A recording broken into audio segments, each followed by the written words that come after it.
आप सभी आज इस वीडियो में। तो गाइज़ काफ़ी दिनों बाद मैं वीडियो रिकॉर्ड कर रहा हूँ, तो इसके लिए माफ़ी चाहता हूँ। लेकिन देखिए, मेरा एग्ज़ाम था, ग्रुप डी का मेरा पेपर हुआ था, तो उसमें मेरा फाइनल मतलब नंबर आ गया था, तो उसका फिजिकल था, तो मैं उसमें बहुत ज़्यादा बिजी था। ठीक है, तो इस वजह से कोई वीडियो मैं दे नहीं पाया था आपको बना करके। लेकिन आज से आपको पता है ऑपरेटर का जो पेपर है ना, वो फरवरी मार्च में हो जाएगा। ठीक है, मतलब 2 महीने बचे हैं पेपर में, वो हो जाएगा। और जीडी का पेपर भी अभी हुआ ही है। उम्मीद करता हूँ आपने दिया भी होगा और आपका बेहतर भी गया होगा। ठीक है, लेकिन गाइस अभी जो हमारा यूपी पुलिस का पेपर आएंगे ना, देखो यूपी पुलिस में वैकेंसी आपको मैं काउंट करा देता हूँ कितनी आएंगी। आप सभी को पता है जो यूपी पुलिस में हमारी वैकेंसी आएंगी, सबसे पहले अगर मैं बात करूँगा सबसे पहले जो मेरा पेपर आएगा वो असिस्टेंट ऑपरेटर का आएगा, हेड ऑपरेटर का आएगा और वर्कशॉप का आएगा। ये 3 एग्ज़ाम अपकमिंग एग्ज़ाम है जो हमारे फिल हो चुके हैं, बस एग्ज़ाम होना बाकी है। ठीक है, लेकिन उसके बाद जो अपकमिंग है, जैसे कांस्टेबल की आएंगी, आप सभी को पता है, आपको पता है कांस्टेबल के साथ में जेल वार्डन की आएंगी और उसके साथ में यूपीएसआई की आएंगी। ठीक है, तीनों में हमारी जो वैकेंसी है वो तीनों आएंगी। तो कांस्टेबल में भी उत्तर प्रदेश का जी के आता है, जेल वार्डन में भी उत्तर प्रदेश का जी के आता है और यूपीएसआई में भी उत्तर प्रदेश का जी के आता है। तो मैं क्या करूँगा कि अब यूपी के ये तीनों एग्ज़ाम की पूरी तैयारी मैं कराऊंगा आपको, मैथ से लेकर के, रीजनिंग से लेकर के, हिंदी से लेकर के सारा कुछ। ठीक है, और कराऊंगा सब क्वेश्चन के रूप में ही। तो जो प्रीवियस ईयर के क्वेश्चन होंगे ना, वो मैं आपको सारे के सारे कराऊंगा। ठीक है, बस आपको क्या है, वीडियो अच्छे से देख लेनी है और अपनी तैयारी अच्छे से करते रहना है। ठीक है दोस्तों, चलिए दूसरी बात, ये यूपी है और ये जो बुक है इसमें 10,000 प्लस एमसीक्यू होंगे जो उत्तर प्रदेश से होंगे केवल और केवल। ठीक है, और ये वो पेपर होंगे जो विगत वर्षों के पेपर्स पर आधारित अंक आईजी है। ठीक है, याद रखिएगा जो प्रीवियस ईयर में क्वेश्चन आए हुए हैं। इसमें कहाँ से कहाँ गए सर जी के, इसमें वहाँ से वहाँ तक दे रखा है कि प्राचीन से लेकर के, जहाँ से मेरा प्राचीन इतिहास की शुरुआत हुई थी ना, वहाँ से लेकर के और सब कुछ दे रखा है उत्तर प्रदेश का, A to Z इसमें सब कुछ दे रखा है। ठीक है, तो मैं इस बुक को कंप्लीट कराऊंगा आपको उत्तर प्रदेश के जीके में, मोर देन सफिशिएंट है ये। अगर इससे भी कवर नहीं होता है तो एक बुक और है मेरे पास, मैं उसको कवर करा दूंगा आपको, आप चिंता बिल्कुल मत करें। ठीक है, ओके। तो आपको सबसे पहले आज से आपको डेली वीडियो मिलेगी। ठीक है, और दूसरी बात, आपको चैनल को सब्सक्राइब कर लेना है और बेल आइकन को प्रेस कर लेना है। ठीक है, और पीडीएफ अगर आप चाहते हैं इसका तो टेलीग्राम चैनल से ज़रूर जुड़ जाएँ, वहाँ का उसका लिंक आपको डिस्क्रिप्शन बॉक्स में मिल जाएगा। और याद रखिएगा जो मेरा फिजिक्स और ये यूपी जी के, ये दो एक मतलब अल्टरनेट डे पे वीडियो प्रोवाइड कराऊंगा मैं। एक दिन हमारी उत्तर प्रदेश का जी के हो जाएगा और एक दिन फिजिक्स की हो जाएंगे। ठीक है, चलिए तो सबसे पहले हम बात करते हैं, वहाँ से शुरुआत करेंगे जहाँ से हमारी शुरुआत होती है, प्रागैतिहासिक काल से। ठीक है, वहाँ से उत्तर प्रदेश में क्या क्या हुआ था, क्योंकि आप सभी को पता है प्रागैतिहासिक काल में भी चावल खोजे गए थे उत्तर प्रदेश से कोल्डिवा से। ये क्वेश्चन पूछ सकता है वो, तो ऐसे ऐसे क्वेश्चन हम सब कर लेते हैं। तो सबसे पहले देखेंगे कि उत्तर प्रदेश का जो प्राचीन इतिहास है, ठीक है, प्राचीन प्रागैतिहासिक इतिहास है, आदिवासी काल और नवीन धर्मों का जो उदय हुआ था ना, उसके बारे में बात कर लेते हैं। सबसे देखो पहले तो सबसे पहला क्वेश्चन हमारे सामने ये आता है कि जो बेलन घाटी है, कौन सी है सर, जो बेलन घाटी है। ठीक है, बेलन घाटी की खुदाई किसके निर्देशन में कराई गई थी, तो ये क्वेश्चन है। तो बेलन घाटी की जो खुदाई यहाँ पे कराई गई थी, जो प्रोफेसर जी आर शर्मा थे, कौन थे, प्रोफेसर जी आर शर्मा थे, उनके निर्देशन में इसकी खुदाई हुई थी। ठीक है, याद रखिएगा। ठीक है, कौन थे, जी आर शर्मा थे, यानी कि जो ए वाला ऑप्शन है वो यहाँ पे बिल्कुल सही का हो जाता है। ठीक है दोस्तों, चलिए दूसरा क्वेश्चन देखते हैं। दूसरा क्वेश्चन देखेंगे मध्य पाषाण।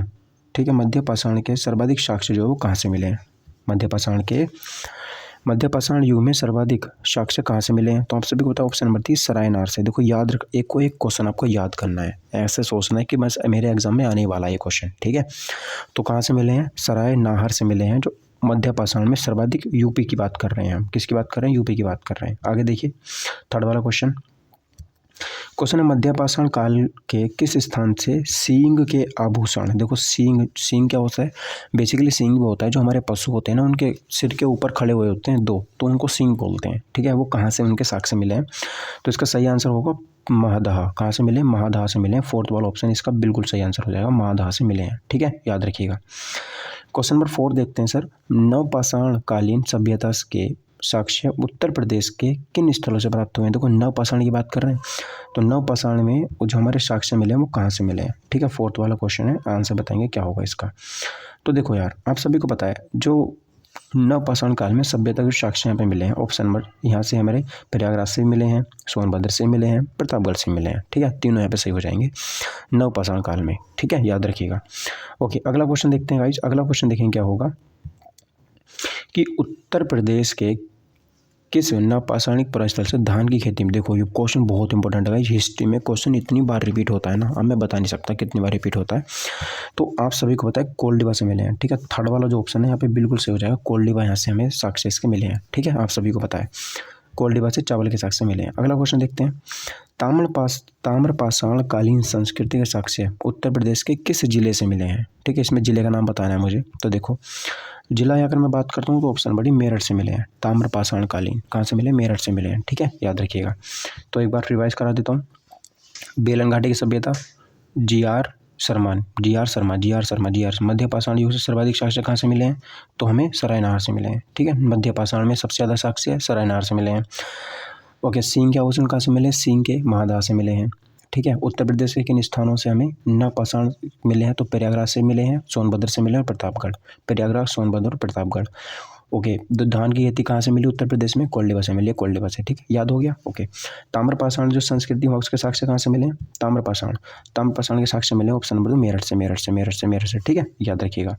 अच्छा, अगला क्वेश्चन देखो, सैंधव सभ्यता, सैंधव मतलब सिंधु घाटी सभ्यता का पश्चिमी उत्तर प्रदेश में पुरस्तर जो आलमगीरपुर है वो किस नदी के किनारे पर है, आलमगीरपुर किस नदी के किनारे पर उत्तर प्रदेश में, तो हिंडन नदी के किनारे पर, ऑप्शन नंबर 3 यहाँ पे सही हो जाएगा, ठीक है। कौन सा हो जाएगा, हिंडन नदी के किनारे पर है, याद रखिएगा, उत्तर प्रदेश का आलमगीरपुर, ठीक है। और इस सैंधव सभ्यता का पश्चिमी उत्तर प्रदेश में है, याद रखिए, ये लोकेशन पूछ सकता है आपसे कहाँ पे, पश्चिमी उत्तर प्रदेश में है, ठीक है। आगे बढ़ते हैं। ओके, निम्न में से सिंधु सभ्यता से संबंधित कौन से केंद्र उत्तर प्रदेश में स्थित है, तो उत्तर प्रदेश की बात कर रहे हैं, देखो कालीबंगा जो है, कालीबंगा तो राजस्थान में आई थिंक, ठीक है। लोथल गुजरात में है, आलमगीरपुर उत्तर प्रदेश में है, ठीक है। और जो हुलास कूट है ये कहाँ पर है, ये भी उत्तर प्रदेश में है। तो यहाँ पर उत्तर प्रदेश में जो स्थित है ना वो केवल 3 और 4 हैं, ठीक है, 3 और 4 मतलब आलमगीरपुर भी उत्तर प्रदेश में और जो हुलास कूट है ये भी उत्तर प्रदेश में, तो दोनों याद रखने हैं, ठीक है। उत्तर प्रदेश में कौन कौन से, आलमगीरपुर और हुलास कूट, कौन कौन से, हुलास कूट और आलमगीरपुर, ठीक। अगला कुछ देखो, नामा देखो, रामायण कथा में वर्णित कौशल, देखो कौशल का मतलब क्या होता है, अयोध्या जो था, कौशल राज्य का संबंध जो है वो किस राजवंश से था, ठीक है। रामायण जो हमारा कौशल राज्य है रामायण में, उसका संबंध जो है वो किस राजवंश से था, तो कौशल का संबंध किससे था, इक्ष्वाकु वंश था, कौन सा वंश था वो, इक्ष्वाकु वंश था, ठीक है। तो याद रखिएगा, कौशल मतलब अयोध्या वाला श्री रामचंद्र जी जो थे वो इक्ष्वाकु वंश के राजा थे, कौन से वंश के राजा थे, वो इक्ष्वाकु वंश के राजा थे, ठीक है। आगे देखो, 6ठी शताब्दी ईसा पूर्व में उत्तरी भारत में विद्यमान 16 महाजनपद में से कितने उत्तर प्रदेश में स्थित हैं, तो केवल एक था, कौन सा था वो, केवल एक था, ठीक है। फोर्थ वाला ऑप्शन बिल्कुल यहाँ पे सही हो जाएगा, केवल एक ही यहाँ पे स्थित था, उसका नाम क्या था, कौशल, ठीक है, कौशल उसका नाम था, समझ गए। पंचाल महाजनपद की राजधानी क्या थी, पंचाल महाजनपद की राजधानी कौन सी थी, क्या थी, ये मुझे बताना है, ठीक है। तो फोर्थ वाला अहिछत्र थी, पंचाल की राजधानी क्या थी, अहिछत्र थी, फोर्थ वाला आंसर यहाँ पे बिल्कुल सही हो जाता है, ठीक है। रिवीजन कर लेते हैं, देखो सबसे पहले आपको यहाँ पे याद रखना है जो ताम्रपाषाण काल में साक्ष्य कहाँ से मिले थे, मेरठ से मिले थे, कहाँ से मिले थे, मेरठ से मिले थे, ठीक है। अच्छा, आलमगीरपुर कहाँ पे, कौन सी नदी के किनारे पर है, हिंडन नदी के किनारे पर है। कौन कौन से क्षेत्र हैं जो उत्तर प्रदेश में है, तो आलमगीरपुर और हुलासकोट है, ठीक है। रामायण में जो मेरी कथा वर्णन है, अयोध्या जो है, ठीक है, वो उसका संबंध किस वंश से था, इक्ष्वाकु वंश से था। जो 16 महाजनपद हैं उनमें से कितने उत्तर प्रदेश में है, तो केवल एक उत्तर प्रदेश में, ठीक है। हो गया रिवीजन, याद भी हो गया होगा। पंचाल की राजधानी क्या थी, अहिछत्र, पंचाल की राजधानी क्या है, अहिछत्र पंचाल की राजधानी हो जाती है, ठीक है दोस्तों, मजा आ रहा है एकदम से। सूरसेन महाजनपद की राजधानी क्या थी, तो ऑप्शन नंबर 3 थी मथुरा, ठीक है। सूरसेन की राजधानी क्या थी, मथुरा थी, मथुरा, ठीक है। तो यही है एकमात्र महाजनपद जो उत्तर प्रदेश में, सूरसेन, समझ गए। चलिए सर, उसके बाद देखते हैं श्रावस्ती किस महाजनपद की राजधानी है, श्रावस्ती की बात करें तो श्रावस्ती में, ये तो वही है जहाँ पर महात्मा बुद्ध ने उपदेश दिया था, श्रावस्ती में, तो ये किस महाजनपद की राजधानी है, तो ऑप्शन नंबर 3 कौशल महाजनपद की राजधानी ये हो जाता है, ठीक है। एक सेकेंड यार, ये मैंने क्वेश्चन गलत कर दिया। यह जो 6ठी शताब्दी में महाजनपद थे ना, उसमें से 8 महाजनपद उत्तर प्रदेश में है, 8, ठीक है। मैंने एक बता दिया आपको गलती से, 8 महाजनपद है जो कि उत्तर प्रदेश में है। देखो, एक तो कौशल मैंने पढ़ ही रहा हूँ, कौशल पढ़ लिया मैंने, ठीक है, कौशल पढ़ लिया, और उसके बाद मैंने पंचाल पढ़ लिया, पंचाल के बाद मैंने यहाँ पे सूरसेन पढ़ लिया, सूरसेन के बाद में श्रावस्ती पढ़ लिया, ठीक है। तो ये कौशल जनपद की जो थी महाजनपद की राजधानी क्या थी, श्रावस्ती थी, ये बात आपको यहाँ पे याद रखनी है। कुशीनगर किस गणराज्य की राजधानी, तो कुशीनगर देखिए याद रखिएगा, कुशीनगर जो था वो मल्ल महाजनपद जो था ना उसकी राजधानी थी, मल्ल, ठीक है। किसकी थी, मल्ल महाजनपद की राजधानी क्या थी, कुशीनगर थी, ठीक है, याद रखिएगा। जैन एवं बौद्ध धर्म का उदय किस सदी में हुआ था? तो ऑप्शन नंबर डी 6वीं शताब्दी में हुआ था जैन और बौद्ध धर्म का जो उदय हुआ था। अरे 6वीं शताब्दी में, 6वीं शताब्दी से पूर्व में। ओके। जैन धर्म के 23वें तीर्थंकर जो पार्श्वनाथ का जन्म था वो किस राज्य में हुआ था? वाराणसी में, उत्तर प्रदेश के वाराणसी में इसका जन्म हुआ था इनका। ठीक है, याद रखिएगा। चलो एक बार रिवीजन मार देते हैं। तो आपको सबसे पहले मैंने बताया था कि जो आलमगीरपुर कहाँ पर है? हिंड नदी के किनारे पर है। उत्तर प्रदेश में कौन कौन से स्थान है जो पाए जाते हैं? आलमगीरपुर और हुलासकोट है। रामायण में जो मेरा कौशल महाजनपद है उसकी राजधानी क्या थी या कौन से वंश से संबंधित है? वो तो इक्ष्वाकु वंश से संबंधित है। उत्तर प्रदेश में 16 महाजनपदों में से कितने पाए जाते हैं? 8 पाए जाते हैं। पंचाल की राजधानी क्या थी? अहिछत्र थी। सूरसेन की राजधानी क्या थी? सूरसेन की राजधानी क्या थी बताओ? सूरसेन की राजधानी थी मथुरा। सूरसेन की राजधानी मथुरा। ठीक है, ठीक है। अच्छा, सूरसेन को याद कैसे रख सकते हैं? देखो, सूर को आप याद रखो, शेर है ये। सूर क्या है? शेर है। और शेर मुंह तोड़ देता है। मुंह तोड़ देता मतलब मथुरा होता है। ठीक है, मुंह तोड़ देता मतलब मथुरा। तो शेर मथुरा, शेर मथुरा, शेर मथुरा, शेर मथुरा। ठीक है, तो सूरसेन की राजधानी मथुरा हो गई। श्रावस्ती, श्रावस्ती किस महाजनपद की राजधानी थी? श्रावस्ती कौशल की। किसकी थी? कौशल। ठीक है, तो अब देखो इसको कैसे याद रख सकते हैं सर? कौशल का मतलब क्या होता है? कौशल का मतलब होता है आपके अंदर हुनर क्या है, कि कौशल क्या जानते हो आप? कौशल मतलब कौन सा काम कर सकते हो। जो व्यक्ति काम कर सकता है वो अपनी बस्ती बसा सकता है, अपना घर बसा सकता है वो। ठीक है, तो कौशल व्यक्ति वो है जो कौशल विकास आपने सुना होगा ना आजकल। कौशल का मतलब क्या होता है? अपने अंदर हुनर पैदा करना, कोई चीज़ सीखना जिससे मैं अपने जीवन का निर्वाह कर सकूँ। तो अगर आपने एक बार कौशल सीख लिया, अपने अंदर कौशल आ गया, तो आप अपनी बस्ती बसा सकते हो, मतलब श्रावस्ती। ठीक है, ओके। कुशीनगर, कुशीनगर जो है वो किस गणराज्य की राजधानी है? कुशीनगर आपको पता है जो मल्ल महाजनपद है ना, मल्ल। ठीक है, कुशी। ओके, देखो कुशी को आप रिलेट कर दो खुशी से। मैं मतलब गाइस हैंड टू हैंड बना रहा हूँ, तो आप मेरी याद कर लेना फिर खुद से बना लेना। तो आप खुशी को याद कर दो, रिलेट करो खुशी से। और खुशी कैसे मिलती है हमें? जब हमारे कहीं पे चोट लग जाए, है ना, या फिर मतलब थोड़ी हम वो क्या करवाते हैं, मल मल का मतलब क्या होता है? अरे मल का मतलब क्या होता है यार? मल का मतलब होता है मालिश करवाना, एक तरीके से आप ऐसा रिलेट कर सकते हो। तो मल क्या, मालिश करवा रहे हो? मालिश करवाओगे तो आपको क्या मिलेगी? खुशी मिलेगी। क्या मिलेगी? खुशी। मालिश करवाओगे तो आपको खुशी मिलेगी, मालिश करवाओगे तो आपको खुशी मिलेगी। ठीक है, चलो याद रख सकते हो। तो आप देखो एक बार यहाँ पे पढ़ के याद करवा देता हूँ मैं। तो कौशल जो था वो इक्ष्वाकु वंश से संबंधित था। ओके, पंचाल की राजधानी क्या थी? अहिछत्र थी। सूरसेन, सूर मतलब शेर, मथुरा हो गया। ओके, श्रावस्ती किसकी थी? तो श्रावस्ती बस्ती कब बता सकते हो आप? जब आपके अंदर कौशल होगा। ओके, कुशीनगर किसकी थी? खुशी आपको कब मिलेगी? जब आप मालिश करवाओगे। ठीक है, ओके सर। हमारी धांसू वाली ट्रिक है, यूपी वाली हैं। ठीक है, ओके। अगला देखो, 23वें पार्श्वनाथ का जन्म कहाँ पे हुआ था? तो वाराणसी में हुआ था। पार्श्वनाथ का जन्म कहाँ पे हुआ था? वाराणसी में हुआ था। ठीक है, याद रखिएगा इतनी बात भी। आगे देखें, महात्मा बुद्ध का महापरिनिर्वाण कहाँ पर हुआ था? तो महापरिनिर्वाण कहाँ पे हुआ था? ऑप्शन नंबर 3 कुशीनगर में हुआ था। ठीक है, तो कुशीनगर में हुआ था। महापरिनिर्वाण का मतलब हुआ था जब ये पंचतत्व में विलीन हो गए थे। ठीक है, तो महात्मा बुद्ध का जो महापरिनिर्वाण हुआ था वो कहाँ पे हुआ था? कुशीनगर में हुआ था। ठीक है, तो तीसरा वाला आंसर बिल्कुल सही हो जाएगा। याद करने अभी रिवीजन कराऊंगा मैं। उत्तर प्रदेश के डैश में बुद्ध ने अपना पहला उपदेश दिया था और अपने कार्य विधि की नींव रखी थी। तो इसका तीसरा आंसर सही हो जाएगा सारनाथ में। इन्होंने अपने यहाँ पे पहला उपदेश दिया था सारनाथ में। सबसे ज़्यादा कहाँ पर दिए थे? श्रावस्ती में दिए थे। महापरिनिर्वाण कहाँ पे? तो कुशीनगर में हुआ था। ठीक है, सारे उपदेश याद रखने हैं। उत्तर प्रदेश के किस शहर में कुषाण कालीन सिक्के, अभिलेख एवं मूर्ति प्राप्त की गई हैं? ठीक है, तो वो था मथुरा में। मथुरा में, ठीक है, तो मथुरा में हमें कुषाण काल, जो कुषाणों का भारत पे शासन था, तो वहाँ से हमें क्या मिली है? सिक्के मिले हैं, मूर्तें मिली हैं। ठीक है, कहाँ से मिली? मथुरा से मिली हैं। कहाँ से मिली हैं? मथुरा से मिली हैं। याद रखिएगा। ठीक है। निम्न में से किस राजवंश का संबंध मगध साम्राज्य से नहीं है? तो मगध एक बहुत बड़ा राज्य था, तो उसका संबंध यहाँ पे शुंग वंश से नहीं है। ठीक है, शुंग वंश से, बाकी हीरक वंश भी है, सुशुनाग वंश भी और नंद वंश भी, तीनों ने ही मगध साम्राज्य पर शासन किया था। लेकिन किसका संबंध नहीं है? किसका संबंध नहीं है यहाँ पर? शुंग वंश का साथ। पुष्यमित्र शुंग हो जाता ना ये तो। हाँ, ये है देखो, पुष्यमित्र शुंग ने किस स्थान को अपनी राजधानी बनाया था? तो आपको पता है जो पुष्यमित्र शुंग थे उन्होंने किसको अपनी राजधानी बनाया था?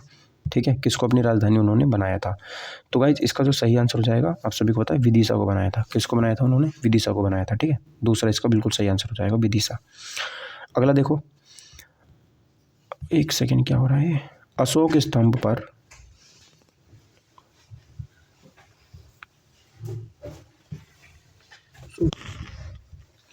चलिए दोस्तों, देखिए मैं आपको बता रहा था कि पुष्यमित्र सोम ने किस स्थान को अपनी राजधानी बनाया था, ठीक है। तो ऑप्शन नंबर था विदिशा को बनाया था, ठीक है।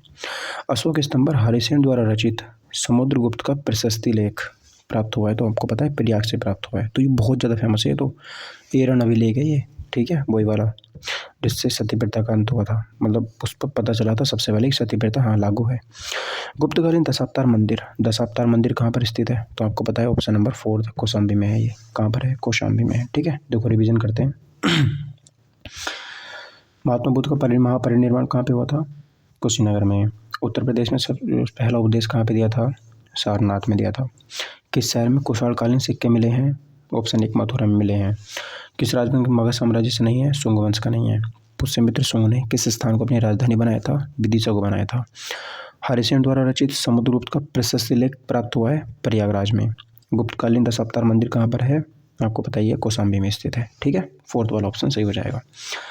24 देखो, कन्नौज से पूर्व हर्षवर्धन कहाँ का शासक था, ठीक है। कन्नौज से पहले थानेश्वर का था, तो ऑप्शन नंबर 4 इसका बिल्कुल सही। सारा का यूपी में है, जितना भी यहाँ पे पढ़ रहे हो, समझ रहे हो। हर्षवर्धन के समय कन्नौज का शासक, कन्नौज क्या कहलाता था, तो महोदय श्री क्या कहलाता था, महोदय श्री कहलाता था हर्षवर्धन के समय कन्नौज, ठीक है। कन्नौज के त्रिकोण संघर्ष में कौन शामिल नहीं था, तो यहाँ पर चंदेल जो थे वो शामिल नहीं थे, बाकी पाल भी थे, गुर्जर प्रतिहार भी थे और राष्ट्रकूट भी थे, तीनों शामिल थे, ठीक है। महमूद गजनवी ने कन्नौज पर आक्रमण कब किया था, तो 1018 से 1019 में इसने आक्रमण किया था कन्नौज पर। गढ़वाल वंश का अंतिम शासक कौन था, तो जयचंद था। कौन था, जयचंद, यहाँ पे सही आंसर हो जाएगा। अगला देखो, 1194 ईस्वी में मोहम्मद गोरे ने चंदावर फिरोजाबाद के युद्ध में गढ़वाल वंश के किस शासक को पराजित किया था, तो जयचंद्र को पराजित किया था, ठीक है, याद रखिएगा। अगला देखो ये वाला 33, उत्तर वैदिक कालीन सभ्यता का मुख्य केंद्र उत्तर प्रदेश का क्षेत्र था। कौन सा कथन सही नहीं है, ये बताना नहीं है। तो उत्तर वैदिक काल सभ्यता का मुख्य केंद्र उत्तर प्रदेश का क्षेत्र था, बिल्कुल सही है। कुषाण काल में मथुरा जैन धर्म का एक समुद्र केंद्र था, ये भी सही है। राज्य में मथुरा की खुदाई में कुषाणकालीन साक्ष्य मिले हैं, ये भी सही है। सारनाथ में धर्मराज स्तूप का निर्माण पुष्यमित्र सोम, ये गलत है, 4th वाला गलत है, ठीक है, याद रखो। तो तीनों याद रखने। जो उत्तर वैदिक कालीन सभ्यता का मुख्य केंद्र क्या था, उत्तर प्रदेश का क्षेत्र था। कुषाण काल में मथुरा जैन धर्म का समृद्ध केंद्र था, ये भी सही है, ठीक है, याद रखने। चलो अगला देखो, कथनों पर विचार करना है। पुरापाषाण काल के अधिकांश उपकरण क्वार्टजाइट यानी कि पत्थरों से निर्मित थे। किससे निर्मित थे गाइस, पत्थरों से निर्मित थे, ठीक है। पहला, सरायनार से 15 समाधान प्राप्त हुए हैं, ओके। ताम्रपाषाण कालीन संस्कृति के साक्ष्य राज्य के सहारनपुर जिले से प्राप्त हुए हैं। उपरोक्त में से कौन सा सही है, तो 4th वाला सही है, मतलब 1, 2, 3 सही है, चौथा गलत है, मतलब तीनों ही सही हैं यार, तीनों ही सही हो जाते हैं, ठीक है। सुमेलित करना है, देखो अभी नहीं। तो मल्ल की राजधानी क्या है, मैंने बताया था, तो खुशी मिलेगी आपको, बिल्कुल सही है। सूरसेन, अगर सूरसेन है तो मुंह तोड़ देगा, मतलब डी का हो जाएगा 4th वाला, ठीक है, ओके। यहाँ पे हो जाएगा तीसरा वाला सही है, 2, 4, 3, 1, 2, 4, 3, 1, ठीक है। पहले का चेदी की राजधानी क्या है, सुक्ति मुक्ति, चेदी की राजधानी सुक्ति मुक्ति, ठीक है। अच्छा, इसको कैसे याद कर सकते हैं, इसकी ट्रिक हो जाएगी, चेदी मतलब चांद, चांद को देख के ही जो सुहागन होती हैं वो अपना व्रत तोड़ती हैं ना, हाँ, तो उनको भूख से मुक्ति मिल जाती है, चांद को देख करके भूख से मुक्ति मिल जाती है ना। तो चांद की राजधानी क्या होगी, सुक्ति मुक्ति हो गई, ठीक है, ओके। वत्स की राजधानी क्या है, कौशाम्बी है, वत्स की राजधानी क्या है, कौशाम्बी, ठीक है। तो वत्स की राजधानी क्या हो जाएगी, कौशाम्बी हो जाएगी, ठीक है। बाकी 2 तो मैंने आपको याद करवाई दी हैं। चलो आगे देखो, एक क्वेश्चन और बचा है बस, इन कथनों पर विचार करना है। शक मूल रूप से पश्चिमी एशिया की एक बर्बर तथा खानाबोश जनजाति थी। कनिष्क ने 78 ईस्वी शक संवत प्रारंभ किया, तो उपरोक्त में से कौन सा सही है, तो केवल आंसर 2 सही है, केवल दूसरा सही है, बस पहला वाला गलत है, ठीक है। चलो दोस्तों, तो ये आज का टॉपिक था उत्तर प्रदेश के जीके का।